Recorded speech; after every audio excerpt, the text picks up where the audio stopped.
معزز سامعین کرام، سامعین اہل خیر،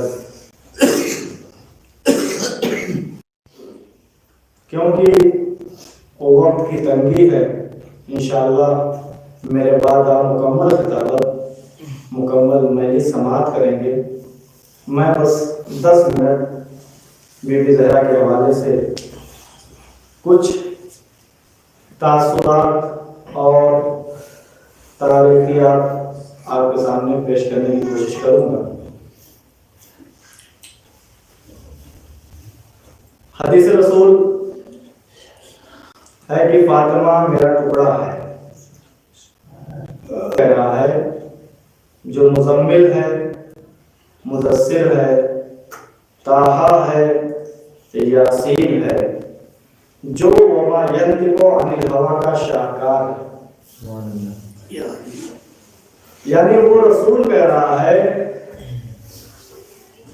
جو اپنے اعتبار سے یا اپنی مرضی سے یا اپنے فکر سے کچھ نہیں کہتا، مگر یہ وحی الہی اس پر نازل ہو جاتی ہے۔ سبحان اللہ۔ یعنی اس آیت کے بارے میں اگر آپ غور کریں تو کیا کہہ رہی ہے آیت کہ رسول کچھ نہیں بولتا، یہ رسول وہی کہتا ہے جو وہی کہتی ہے۔ سبحان اللہ۔ تو اب اگر رسول اپنی بیٹی کے لیے کہیں کہ فاطمہ میرا ٹکڑا ہے، فاطمہ میرا جز ہے، اب یہ رسول اپنی مرضی سے بیٹی کی محبت میں نہیں کہہ رہے ہیں، بلکہ یہ وحی پروردگار ہوئی ہے تو رسول نے کہا ہے۔ صلوات پڑھیں محمد وعلی اللہم صلی علی محمد وعلی محمد۔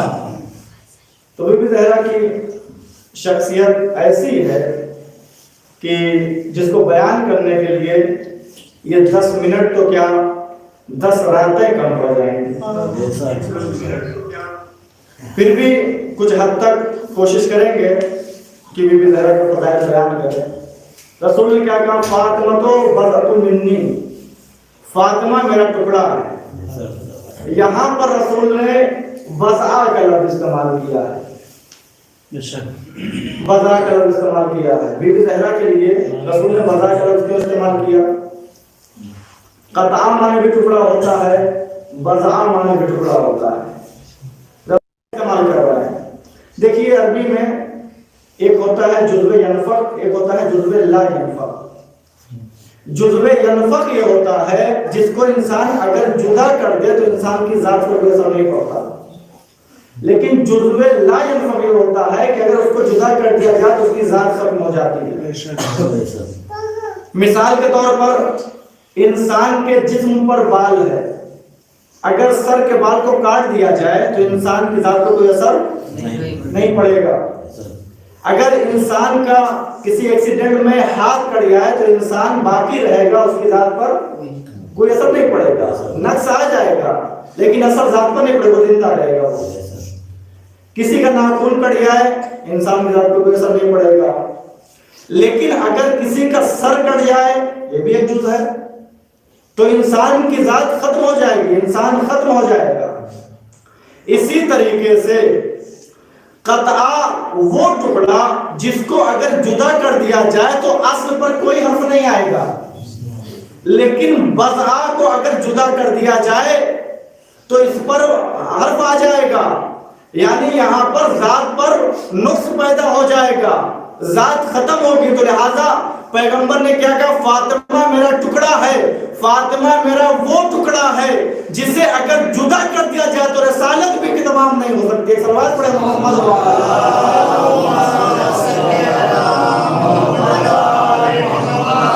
اب آپ یہ کہہ سکتے ہیں کہ اگر پیغمبر رسول ہے تو فاطمہ رسالت کا ٹکڑا ہے، اگر پیغمبر نبی ہے تو فاطمہ نبوت کا ٹکڑا ہے۔ صلوات پڑھیں محمد۔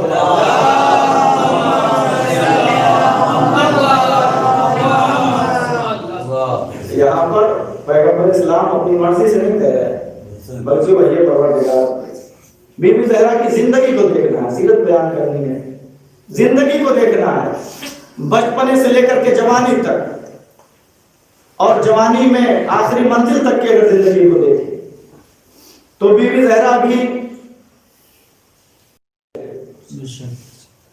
اور پیغمبر کو شیب ابو طالب میں زندگی گزارنی پڑتی ہے اس پرآشوب ماحول میں جہاں پر فاقے ہو رہے ہیں، جہاں پر چند دنوں میں جناب ابو طالب اور جناب خدیجہ کی وفات ہو جاتی ہے، ایسے پرآشوب ماحول میں، ایسے عالم میں ایک بچی جو اپنے باپ کے لیے وہ کردار پیش کرتی ہے کہ رسول خدا کو بچپنے میں کہنا پڑتا ہے کہ فاطمہ تو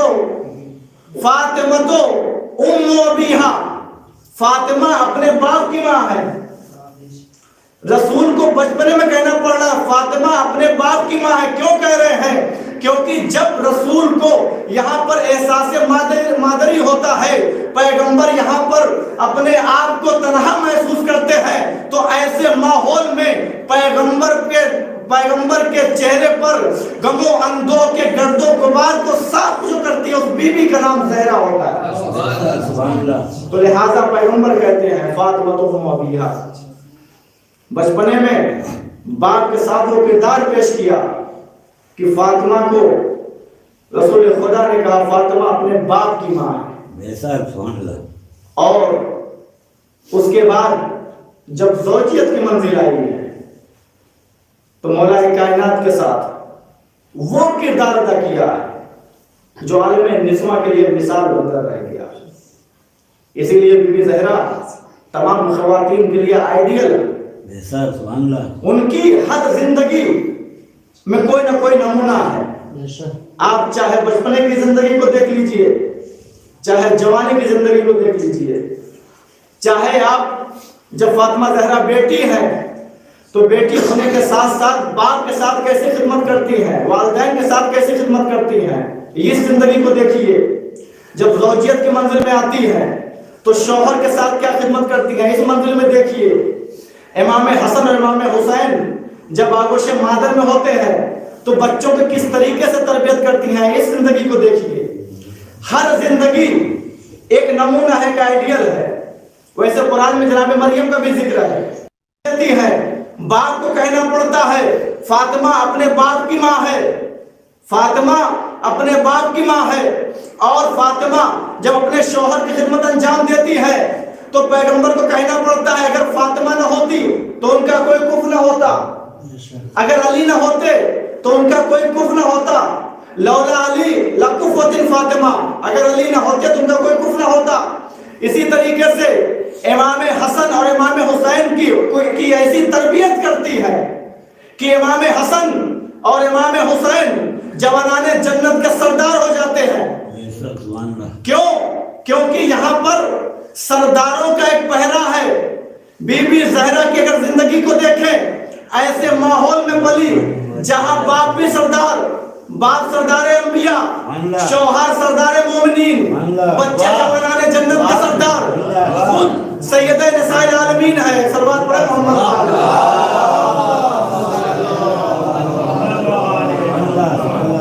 اور عبادی زندگی کو دیکھنا، بی بی زہرا کی عبادی زندگی کو، پوری رات بی بی زہرا عبادت میں مصروف رہتی، تضرع و زاری میں، گریے میں مصروف رہتی تھی۔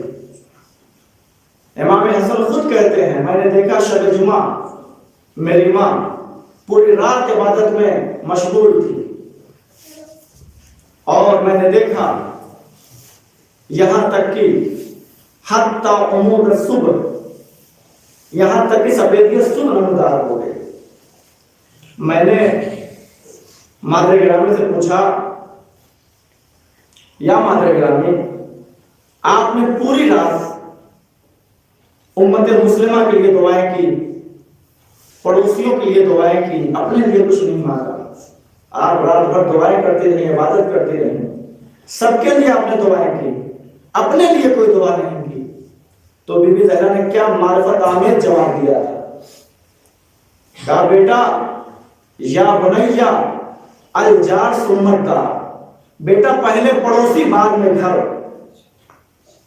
دیکھو کہ ہم کس طریقے سے زندگی گزار رہے ہیں، ہم کس طریقے سے سکون اختیار کر رہے ہیں، بلکہ یہ دیکھو جو ہمارے پڑوس میں رہتا ہے اس کی حالت کیسی ہے۔ لہذا بی بی زہرا اس لیے بھی آئیڈیل ہے کہ صرف اپنا خیال نہ کرو، بلکہ اگر سماج میں جی رہے ہو تو سماج کو بھی دیکھو۔ انہوں نے سماج کو زندہ کیا، انہوں نے لوگوں کے لیے ایک نمونہ پیش کیا۔ بی بی زہرا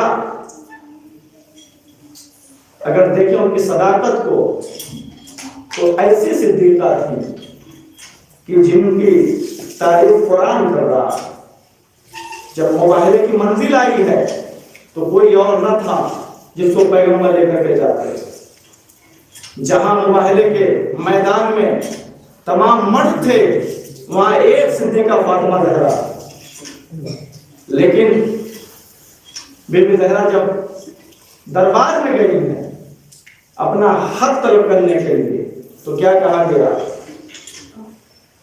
کیا کہا گیا کہ تمہارا حق نہیں دیا جائے گا کیونکہ رسول کی میراث ہوتی ہی نہیں ہے۔ انہوں نے ایک حدیث سنائی کر کے، بی بی زہرا نے اس کے بدلے میں آیت سنائی، پھر انہوں نے حدیث سنائی، پھر بی بی زہرا نے آیت سنائی۔ انہوں نے کہا کہ نبی کی کوئی میراث نہیں ہوتی، بی بی زہرا نے کہا میراث ہوتی ہے، پھر انہوں نے کہا میراث کوئی نہیں ہوتی، بی بی زہرا نے کہا میراث ہوتی ہے۔ وہ حدیث سنا رہے ہیں، بی بی زہرا آیتیں سنا رہی ہیں اور آیتیں میں دلیل بھی پیش کر رہی ہیں کہ کیا داؤد نبی کے وارث جناب سلیمان بنے کہ نہیں بنے۔ قرآن کی آیت پیش کی، پھر انہوں نے حدیث پیش کی، پھر قرآن کی آیت پیش کی، پھر انہوں نے حدیث پیش کی، بی بی زہرا نے پھر قرآن کی آیت پیش کی۔ تو میں کہوں گا بی بی جب وہ حدیث پیش کر رہے ہیں تو آپ اس کے بدلے میں قرآن کی آیت کیوں پیش کر رہی ہیں؟ تو عجب نہیں بی بی آواز دے کہ دیکھو کل یہ لوگ کہہ رہے تھے جب میرے بابا نے کہا کہ قلم دعوات لے آؤ میں تمہارے لیے ایک حدیث نجات لکھ دوں، تو انہوں نے کہا ہمارے لیے قرآن کافی ہے۔ آج جب میں ہر قرآن سنا رہی تو یہ حدیث پہ حدیث سنا رہے، سلوات پڑھے محمد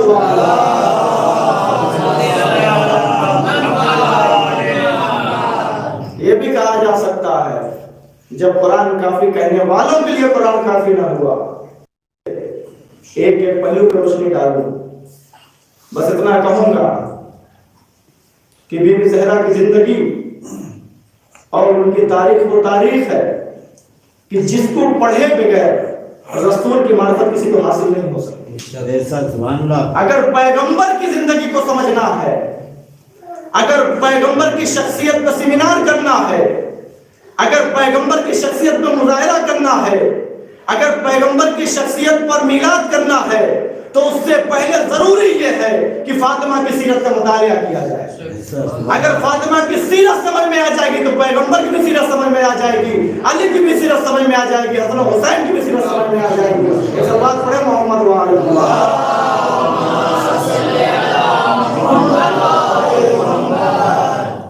بارہ ہاتھ جب واسطہ محمد سے جو پریشان ہاتھ جو پریشانی کو دور کر، بارہ ہاتھ جب واسطہ محمد کو جو اولاد کی صاحب اولاد بنا دے، بارہ ہاتھ جب واسطہ محمد کے جو صاحب اولاد ان کی اولاد نیک اور صالح بنا دے، بارہ ہاتھ جب واسطہ محمد کا جہاں جہاں مشیان ہر قرار کی جان مال عزت آبرو کی حفاظت فرما، بارہ ہاتھ جب واسطہ محمد کا روزہ ہے مقدس فرما اور ہم ان کے امان صاحب شمار فرما۔